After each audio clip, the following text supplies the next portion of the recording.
ng maglaga ng paa ng beboy. Ayan. Ayan ang paa. Wow, sagad ito mamaya. Sa loob ng ilang oras ba? Paubusan ko yan siya ng tubig para masarap. Wow. Laga-laga naman pag may time. Tapos, lagyan natin ng, ano ba ilalagay natin dyan? Wala na pala yung ano. Wala na pala yung ano. Yung pang ano ba, bay leaves.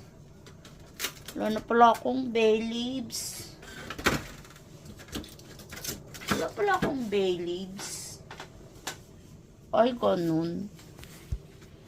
Wala akong bay leaves. Paano na yan? Walang bay leaves.